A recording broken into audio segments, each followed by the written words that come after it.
నీటి వాటా పెరుగుతుంది, నీళ్ళు ఎక్కువ సాధించుకుంటాం. గత 10 ఏళ్లలో 36%, 34%, ఎప్పుడైనా 30కి పైగానే నీళ్లు వాడింది బీఆర్ఎస్ ప్రభుత్వం. కానీ కాంగ్రెస్ ప్రభుత్వ చేతగానితనం వల్ల, నిర్లక్ష్యం వల్ల, రైతుల మీద ప్రేమ లేక, మోటార్లు ఆన్ చేయక 27% మాత్రమే కృష్ణా నదిలో నీళ్లు వాడి పంటలు ఎండబెట్టింది ఇలా కాంగ్రెస్ ప్రభుత్వం.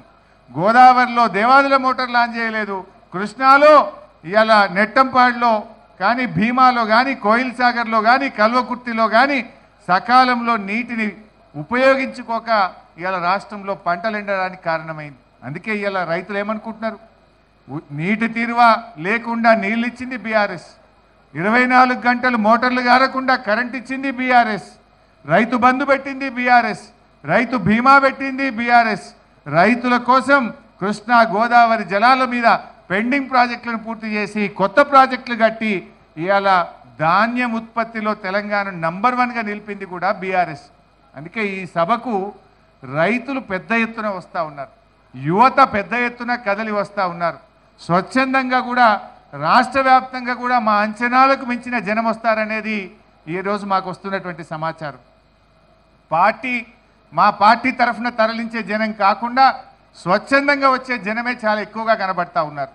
ఎక్కడికక్కడ గ్రామాల నుంచి ప్రజలు ఎవరికి వాళ్ళుగా ఈ సభకు పోవాలి, కేసీఆర్ గారు ఏం మాట్లాడతారో వినాలనేటువంటి ఒక ఉత్సాహం రాష్ట్ర ప్రజల్లో ఉంది.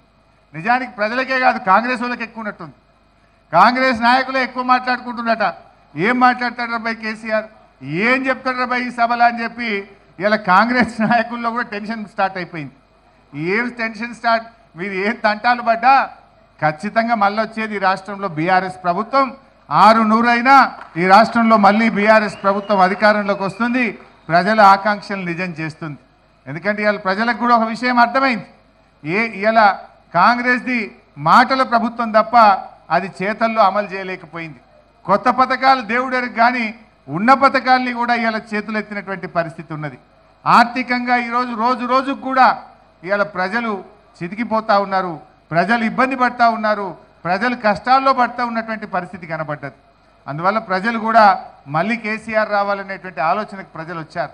అందుకే రాష్ట్ర వ్యాప్తంగా కూడా తెలంగాణ వాదులను, ఉద్యమకారులను, ప్రజలను, యువతను, రైతులందరికీ కూడా పిలుపునిస్తూ ఉన్నాం. రేపటి సభకు మీరందరూ కూడా స్వచ్ఛందంగా పెద్ద ఎత్తున తరలి రావాలని కోరుతా ఉన్నాం. ముఖ్యంగా కార్యకర్తలతో కూడా మనవి, కావాలని ప్రభుత్వము, పోలీసులు ట్రాఫిక్ జామ్ చేసే కుట్రలు చేస్తుంది. దయచేసి వాలంటీర్లు, కార్యకర్తలు ఎక్కడికక్కడ మనమే స్వీయ క్రమశిక్షణ పాటించాలి. ఎక్కడ కూడా ట్రాఫిక్ జామ్ కాకుండా చూసుకోవాలి. మనము ఓవర్టేకులు చేసి ఒక బండికి ఒక బండి అడ్డం పెట్టుకొని ట్రాఫిక్